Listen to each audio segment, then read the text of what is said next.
Fierce morning. The door that was never broken. It was a bitter New Year's Day in 1976, when the narrow street of Tremetton Terrace in Plymouth exhaled a fog of silence. The curtains of number 5 hung still, drawn tightly shut against the cold. Behind them lay a horror too quiet, too well hidden. Esther Soper, 51, a quiet widow, deeply faithful and intensely private, hadn't been seen at the early morning prayer meeting.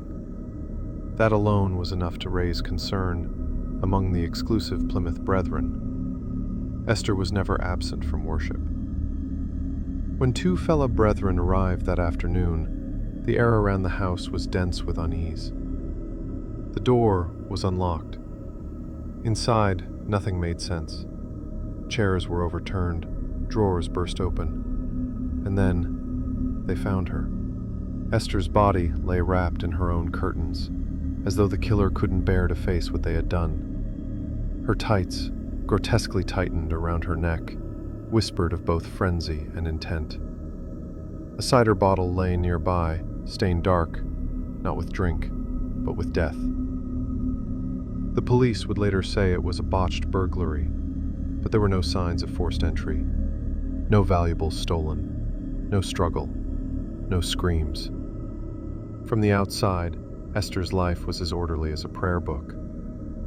Her late husband, Norman, had worked at the Devonport dockyard, and together they had been longtime devotees of the exclusive brethren. After his untimely death, she remained in that same home, a relic of religious austerity, no television, no music, no outside influence.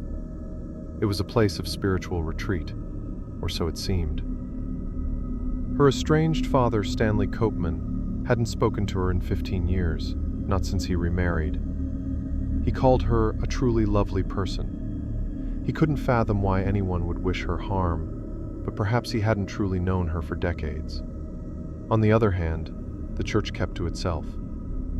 Outsiders were unwelcome, televisions forbidden, and even casual socializing beyond the group frowned upon, as the brethren believed in spiritual purity and isolation. The investigation around this case drifted into strange territory. A man named Clifford Sparks had allegedly scheduled a second viewing of Esther's house for that very day.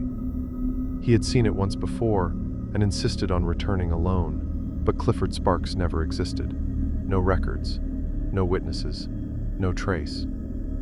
Some whispered he was a fabrication by an estate agent, desperate to show activity. Others believed he had a far more sinister role.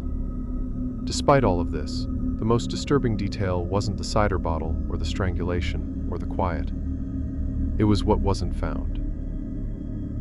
In 1997, Esther's clothing was re-examined using modern DNA analysis. Every fiber was scoured. Nothing. No foreign DNA. No fingerprints. Nothing. The killer had been meticulous, calculated. Ghost who left no shadow, and yet the scene hinted at madness. The wrapping of the body, the use of tights, the untouched drawers mimicking a burglary. Perhaps the killer knew her. Perhaps it was personal. Maybe religious shame, twisted into rage, led them there. Or maybe it was someone watching the house, waiting, knowing the rhythms of her solitude. A stranger who knocked and was let in. Some claim that after her death, the church imposed a new rule forbidding women to live alone, and whether that was out of concern or guilt is still unclear. In the cold hush of January at Plymouth, when the church bells toll and the windows of Tremetton Terrace catch the light just right, some say the curtains of number 5 still flutter, though no one lives there now. Had Esther, in her devout solitude, broken a rule? Had she invited someone not of the group into her home, tainting it in the eyes of the brethren?